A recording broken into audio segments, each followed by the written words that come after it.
Hello students, welcome to our study channel make study easy classes. आज हम लोग physics के क्वेश्चन देखेंगे। फिजिक्स के क्वेश्चन जो एयरफोर्स, नेवी और आपके डिफेंस में पूछे जाते हैं। तो एयरफोर्स में इसी टाइप के क्वेश्चन पूछे जाते हैं। चलिए हम लोग देखते हैं। ओके, तो हमारा फर्स्ट क्वेश्चन है, तापक्रम पर किसी पदार्थ का ताप सेल्सियस और फ़ारेनहाइट मापक्रम में समान होता है। On which temperature the measurement of Celsius and Fahrenheit degree are equal of any particular substances. तो एक चीज याद रखिए कि इस तरीके के क्वेश्चंस आ जाएं तो हमको एक फार्मूला याद होना चाहिए। वो फार्मूला क्या होता है? C upon 5 is equal to F minus 32 upon 9 is equal to K minus 273.15 upon ये कितना हो जाएगा आपका 5।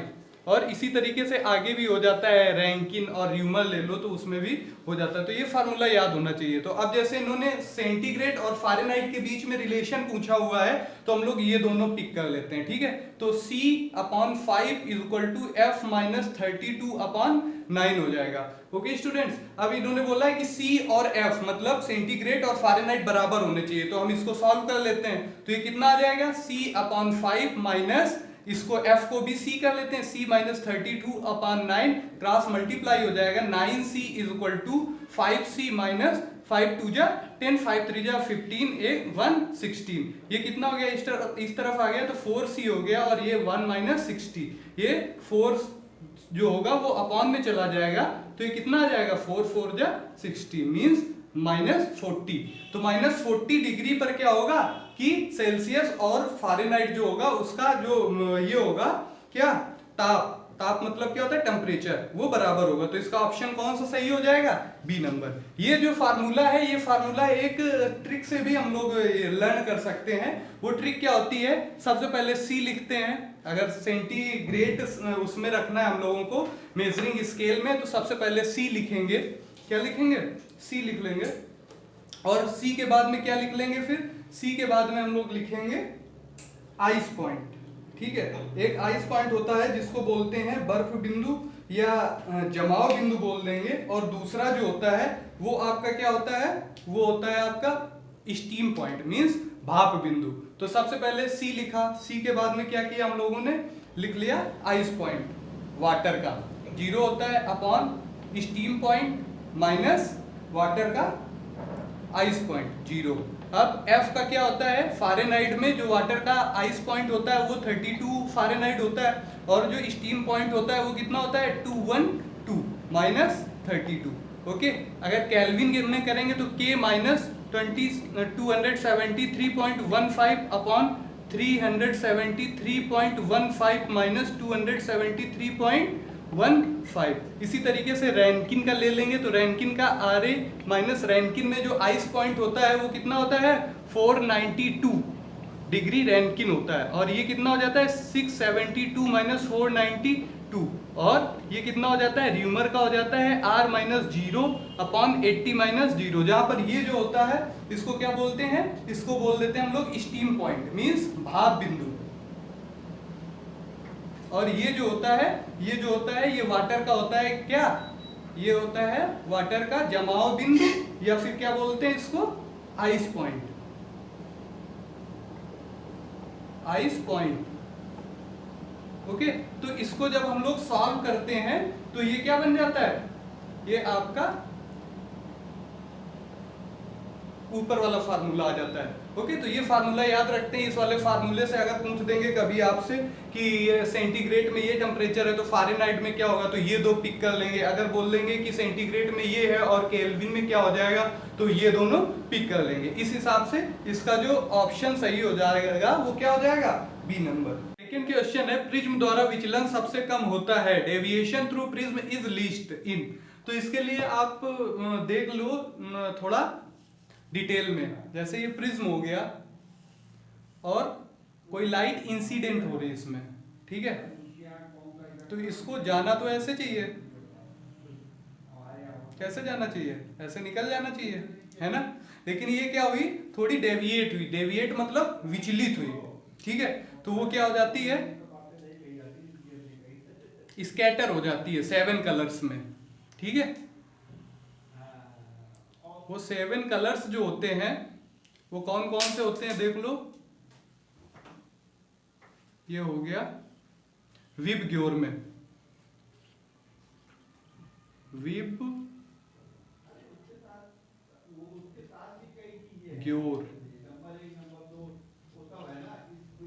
ओके। तो विबग्योर में ये क्या हो जाता है, स्कैटर हो जाती है लाइट 7 कलर्स में। इसमें क्या होता है, आपको ये लर्न करना है कि जो विचलन और अपवर्तनांक होता है वो सबसे ज्यादा किसका होता है, V का मैक्सिमम होता है। किसका होता है, V का मैक्सिमम होता है। क्या, विचलन, और विचलन को बोलते हैं हम लोग डेविएशन। अपवर्तनांक, अपवर्तनांक मतलब होता है रिफ्रैक्टिव इंडेक्स।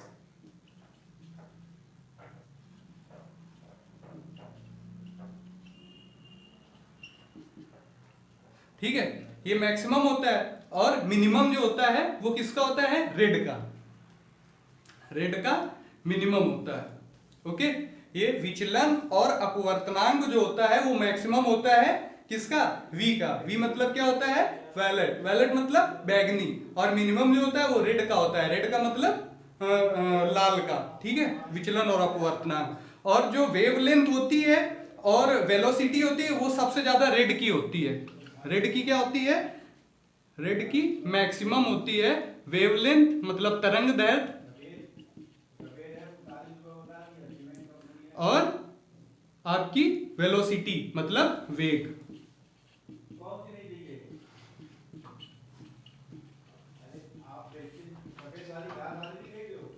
तो इससे क्या पता होगा कि क्वेश्चन जो पूछा हुआ था, क्या पूछा था कि डेविएशन जो होगा वो सबसे कम किस में होगा, तो डेविएशन सबसे कम किस में हो जाएगा, रेड में। ओके, तो ऑप्शन नंबर इसका सही हो जाएगा आपका ए नंबर। ठीक है, थर्ड क्वेश्चन आ जाओ। बल निम्नलिखित में से किसके परिवर्तन की दर को कहते हैं, from the following whose rate of change is directly proportional to force. तो इसके लिए ये जो है बल निम्नलिखित में से किसके परिवर्तन को कहते हैं, तो न्यूटन का जो सेकंड लॉ है वो क्या बताता है, वो इसी की डेफिनेशन को बताता है, फोर्स की डेफिनेशन को। उसने क्या बताया हुआ है, सेकंड लॉ वैसे बोल देते हैं कि फोर्स के जो फार्मूला होता है उसको डिस्क्राइब करता है, लेकिन अगर उसको न्यूटन के सेकंड लॉ को देखोगे तो उसमें आप क्या पाओगे, rate of change of momentum is known as force, या rate of change of momentum is directly proportional to force and its direction is as like force applied on it. Okay student, तो इसका option जो हो जाएगा, बल निम्नलिखित में से किसकी परिवर्तन को कहते हैं, तो संवेग के परिवर्तन की दर को कहते हैं, मतलब मोमेंटम के परिवर्तन की दर को कहते हैं। तो इसका ऑप्शन हो जाएगा सी। ओके, सी करेक्ट हो जाएगा। ध्वनि तरंग डॉपलर प्रभाव निर्भर करता है, ध्वनि तरंग में डॉपलर प्रभाव निर्भर करता है। Under the sound waves Doppler effect depends on, तो इसके लिए डॉपलर इफेक्ट जो होता है साउंड्स के रिस्पेक्ट में, तो वो क्या हो जाता है, डॉपलर के अकॉर्डिंग होता है कि जो सोर्स ऑफ साउंड होता है वो और जो ऑब्जर्वर होता है उसके बीच में अगर ये रिस्पेक्टिव मोशन हो रहा है, मतलब अपेक्षित गति हो रही है, तो जो ऑब्जर्वर होगा उसको जो एक्चुअल में ये होगा क्या, साउंड की फ्रीक्वेंसी होगी उससे कम या ज्यादा सुनाई पड़ेगा, उतने एक्यूरेट फ्रीक्वेंसी जो होगी उतना नहीं सुनाई पड़ेगा। ओके, तो इसका ऑप्शन जो हो जाएगा वो क्या हो जाएगा, अपेक्षित गति पर हो जाएगा। तो इसका ऑप्शन नंबर ए सही हो जाएगा। ओके स्टूडेंट्स, गतिज ऊर्जा समानुपाती होती है, तो गतिज ऊर्जा मतलब kinetic energy is directly proportional to, तो ये क्या हो जाएगा, काइनेटिक एनर्जी जो होती है उसका फार्मूला होता है k = ½ mv², और अगर इसमें ऑप्शन दिया हुआ है संवेग स्क्वायर, संवेग रूट संवेग, संवेग की पावर 1/3, तो संवेग के टर्म्स में अगर काइनेटिक एनर्जी देखोगे तो इसका फार्मूला होता है kp²/2m, ये लर्न कर लीजिए। ठीक है, तो इसका मतलब क्या हुआ, k is directly proportional to p², जहां पर p² जो है वो क्या है, मोमेंटम है, मतलब संवेग है। तो गतिज ऊर्जा डायरेक्टली प्रोपोर्शनल होगी, समानुपाती होगी किसके, संवेग स्क्वायर के, मतलब इसका ऑप्शन नंबर ए राइट हो जाता है। ठीक है, और ये फार्मूला बनता कैसे है, क्योंकि काइनेटिक एनर्जी जो होती है उसका फार्मूला क्या होता है, ½ mv²। अगर इसमें हम कहाँ पर, डिनोमिनेटर और न्यूमरेटर में किससे मल्टीप्लाई करा दें, m बाई एम से करा दें, तो ये कितना हो जाता है, ये हो जाएगा हाफ एम वी का whole square by M. M V जो होता है वो क्या होता है, संवेग जो होता है वो product of mass and velocity होती है, ठीक है। The product of mass and velocity is known as momentum, ठीक है। तो इसकी जगह पर हम लोग क्या लिख सकते हैं, पी स्क्वायर, एम वी की जगह क्या लिख सकते हैं, पी स्क्वायर, ये ऑलरेडी था तो ये हो गया। तो इसलिए ये सीधे फार्मूला क्या बन के आ गया, ये ऊपर वाला k equal to P square by 2m, ठीक है। तो ये ऐसे आ जाता है, तो ये याद रखना है आपको। अब आ जाते हैं आगे का क्वेश्चन। आगे का क्वेश्चन जो है वो 6 नंबर क्वेश्चन आपका हो जाता है। क्या क्वेश्चन है, इसी तार को पीट कर पतला करने पर प्रतिरोध पर क्या प्रभाव पड़ेगा।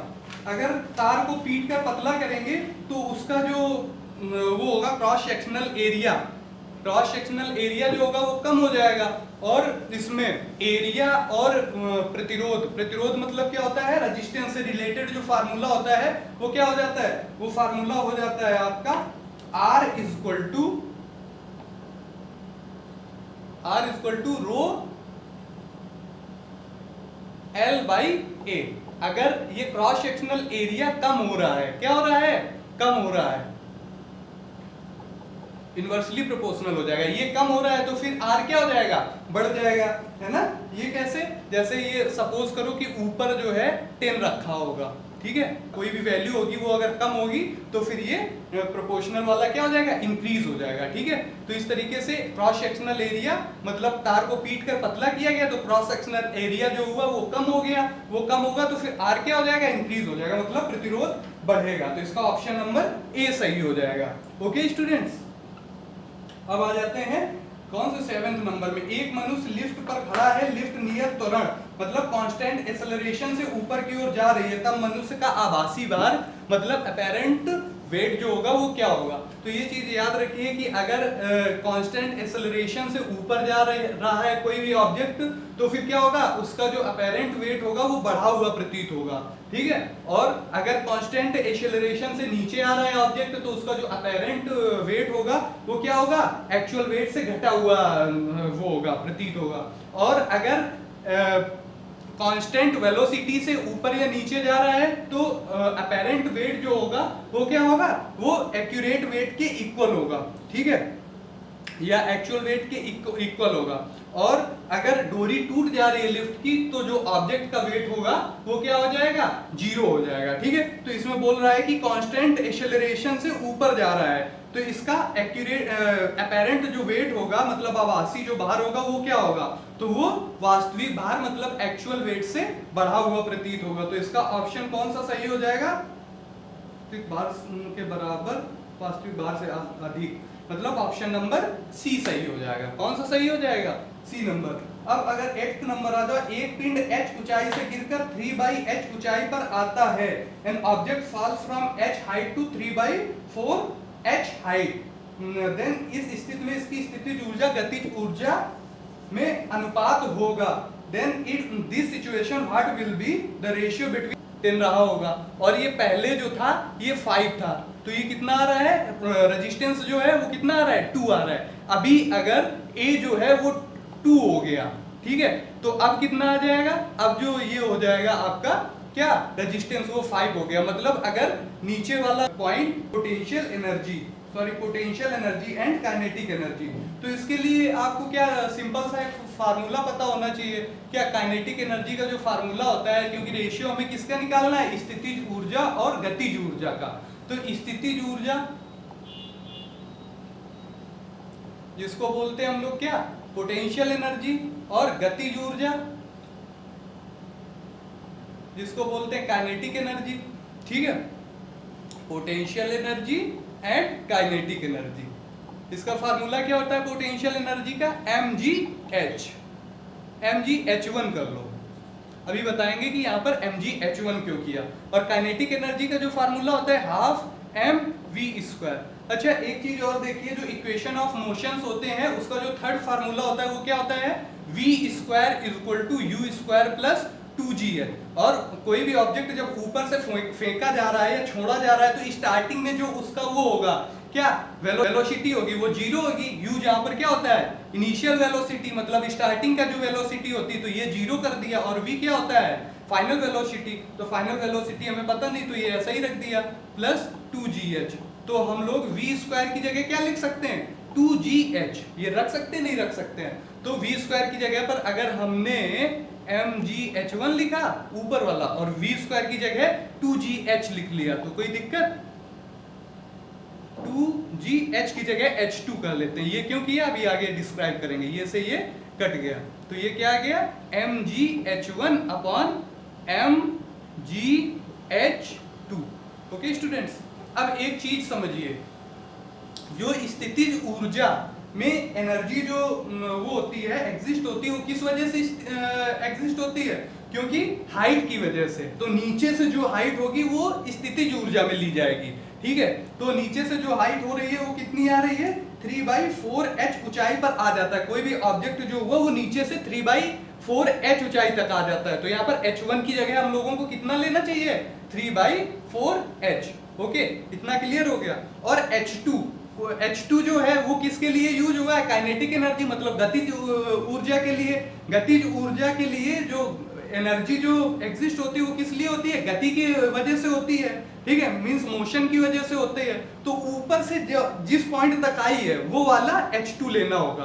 तो 3/4h पे है तो ऊपर से कितना चल के आएगा, ऊपर से चल के आएगा 1, मतलब h से 3/4h लेस कर देंगे तो ये कितना आ जाएगा, एलसीएम लिया 4 तो ये आ गया 4h माइनस 3h, इसका मतलब हुआ h/4। तो H2 की जगह पर हम लोग लिख सकते हैं, क्या लिख सकते हैं h/4। इतना क्लियर हो गया। तो अब हम लोग इसकी जगह पर वैल्यू पुट कर देंगे और आंसर आ जाएगा, ठीक है। H2 की जगह पर कितना लिख सकते हैं h/4। तो यहाँ पर पुट करो mg into 3/4h mg into 1/4h, ये से ये कट गया, ठीक है। तो ये कितना आ गया h से h कट गया 1 टाइम्स में 3/4 अपॉन 1/4, ये 4 से 4 कट गया, कितना आ गया 3/1, मतलब कितना हो गया 3:1। ओके, तो इसका ऑप्शन कौन सा सही हो जाएगा, ऑप्शन नंबर बी सही है। अब आ जाओ 9th नंबर में, पानी में छड़ टेढ़ी दिखाई देती है, a stick appears bent under the water because। पानी में छड़ टेढ़ी दिखाई देना, या किसी भी पॉट में कोई कॉइन पड़ा हुआ है उसको अगर देखेंगे हम लोग तो कॉइन ऊपर तली से थोड़ा ऊपर दिखाई पड़ेगा। इसका वजह होती है, क्या रीजन होता है इसके पीछे, रीजन होता है अपवर्तनांक। अपवर्तनांक मतलब क्या होता है रिफ्रैक्शन ऑफ लाइट, ठीक है। और अगर आपका आ जाए कि हीरे का चमकना या फिर रेगिस्तान में मारीचिका का बनना, मतलब मिराज का बनना, ये क्या कारण होता है आंतरिक पूर्ण आंतरिक परावर्तन की वजह से। इंग्लिश में क्या बोलेंगे इसको, टोटल इंटरनल रिफ्लेक्शन। ओके, अगर ये बोल दें कि आकाश जो होता है वो नीला क्यों दिखाई पड़ता है तो उसकी वजह होगी प्रकीर्णन के कारण, स्कैटरिंग की वजह से, ठीक है। अगर ये बोले कि जो वाटर साबुन का बुलबुला होता है वो रंगीन क्यों दिखाई देता है तो वो होता है व्यतिकरण की वजह से। व्यतिकरण मतलब क्या होता है इंटरफ्रेंस की वजह से। ओके, तो इसका ऑप्शन कौन सा सही हो जाएगा, पानी में छड़ी टेढ़ी दिखाई देती है तो उसका हो जाएगा अपवर्तन के कारण। अपवर्तन मतलब क्या होता है रिफ्रैक्शन ऑफ लाइट, मतलब इसका ऑप्शन बी सही हो जाएगा, ऑप्शन नंबर बी। अब आ जाओ लास्ट क्वेश्चन पे, resistance of a wire depends upon, तार की लंबाई पर, तार के अनुप्रस्थ काट के क्षेत्रफल पर, तार के पदार्थ पर, इनमें से कोई नहीं। तो एक चीज ये समझिए कि विशिष्ट प्रतिरोध होता है या स्पेसिफिक रेजिस्टेंस जो होता है वो क्या होता है किसी भी मैटर का इंटरनल प्रॉपर्टी होती है। वो सिर्फ दो चीजों पे डिपेंड करती है, एक कौन सी होती है, एक तो पदार्थ पर, ठीक है, मैटर ऑफ द सब्सटेंस, और दूसरा जो होता है आपका वो किस पर डिपेंड करता है, वो टेम्परेचर पर, ठीक है। तो इसका ऑप्शन कौन सा हो जाएगा, टेम्परेचर तो इसमें दिया नहीं हुआ है तो इसका ऑप्शन हो जाएगा तार के पदार्थ पर, मतलब matter of the substance. 10 number का हो गया सी नंबर ऑप्शन। ओके, तो आज के लिए इतना ही। आगे की क्लास में हम लोग फिजिक्स के अदर इंपॉर्टेंट क्वेश्चंस देखते हैं। Thank you.